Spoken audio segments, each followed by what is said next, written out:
Linfo, lintasan informasi. Hingga 3 Juli 2021, pelaksanaan vaksinasi di Kota Padang cukup baik. Animo masyarakat untuk divaksin dalam 3 minggu terakhir meningkat, terutama dibandingkan dengan capaian vaksinasi sebelumnya. Sejak pelaksanaan vaksinasi dilakukan pertama kali di Kota Padang pada pertengahan Januari 2021, ada beberapa tahapan. Saat ini sudah masuk ke tahap ketiga. Kepala Dinas Kesehatan Kota Padang Ferry Mulyani dalam sebuah wawancara dengan Radio Kelas FM menyampaikan data capaian vaksinasi dari tahap 1 hingga tahap 3. Sejauh ini pelaksanaan vaksinasi di Kota Padang cukup baik ya. Animo masyarakat untuk divaksin dalam 3 minggu terakhir terlihat meningkat ketika kita bandingkan dengan sebelum-sebelumnya.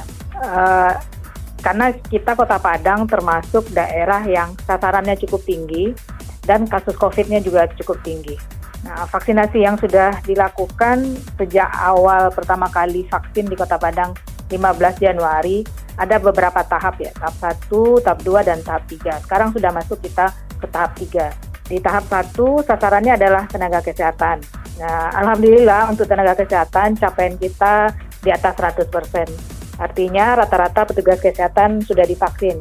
Ada beberapa yang belum divaksin mungkin karena ada kesehatannya gitu ya, yang tidak divaksin atau mungkin waktu itu sedang hamil atau yang lain-lainnya.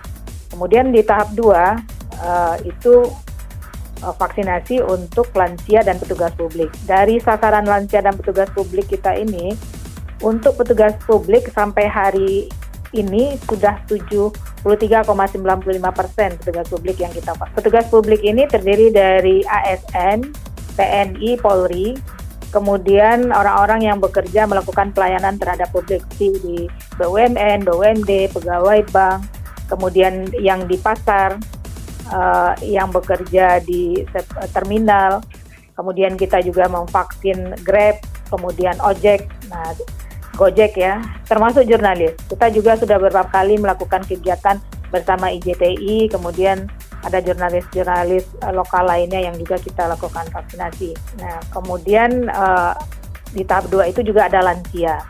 Nah, untuk petugas publik, cakupan kita sudah hampir 74%. Tetapi untuk lansia, ini yang baru masih sedikit, 8,6% baru capaian kita. Dari sasaran lansia kita 73.000 orang. Ferry menjelaskan petugas publik yang disasar oleh Dinas Kesehatan Kota Padang mencakup banyak bidang mulai dari BUMN, BUMD, ojek hingga jurnalis. Sementara untuk lansia masih terbilang sedikit, baru menyentuh angka 8,6% dari sasaran lansia 73.000 orang. Sementara itu pihak pemerintah Kota Padang juga tidak berhenti mengedukasi masyarakat untuk terus disiplin menerapkan protokol kesehatan. Karena protokol kesehatan memegang peranan penting dalam menghentikan pandemi COVID-19.